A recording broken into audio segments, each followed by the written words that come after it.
வணக்கம். இது ஒரு ஜனநாயக நாடு. யார் எங்க வரணும், நிக்கணும், பேசணும்ன்றத அரசாங்கம் முடிவு பண்றதுக்கு இது மன்னராட்சி கிடையாது. இது ஃபர்ஸ்ட் ஆஃப் ஆல் இது ஒரு டெமோக்ரஸின்றத நான் சொல்லிக்க விரும்புறேன். வாரிசு அரசியல் பழகி பழகி இவங்களுக்கு இதெல்லாம் மறந்துடுச்சுன்னு நினைக்கிறேன். அதை திருப்பி ஞாபகப்படுத்தணும்ன்றதுதான் என்னுடைய நோக்கம். 27ஆம் தேதி தளபதி திருவள்ளூருக்கு வராரு. காலடி எடுத்து வைக்க முடியாது, நாங்க கண்டன ஆர்ப்பாட்டம் பண்றோம், போராட்டம் பண்ண போறோம்ன்றத மிரட்டுறாங்க.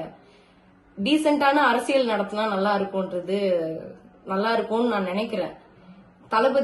தளபதிக்கு 200 ரூபாய் கொடுத்து சேர்ற கூட்டம் இங்க கூடுறது கிடையாது, தானா சேர்ற கூட்டம். அந்த கூட்டத்தை பார்த்து பயத்துலதான், அந்த நடுக்கத்துலதான் இதெல்லாம் பேசுறாங்கன்றதுதான் என்னுடைய கருத்து. முதல்ல சோசியல் மீடியா அட்டென்ஷன் வேணும் பிரதர். அதுக்காக தான் இவர் இப்படி ஒரு வீடியோ போட்டிருக்காருன்றது கிளியரா தெரியுது. தளபதி விஜய் கால் எடுத்து வைக்க முடியாது திருவள்ளூர்ல அப்படின்னு சொல்லியிருக்காரு. முதல்ல தளபதி வர அன்னைக்கு இவங்க யாராலும் கால் வைக்கவாத இடம் இருக்கான்றத நம்ம பார்க்கதான் போறோம்.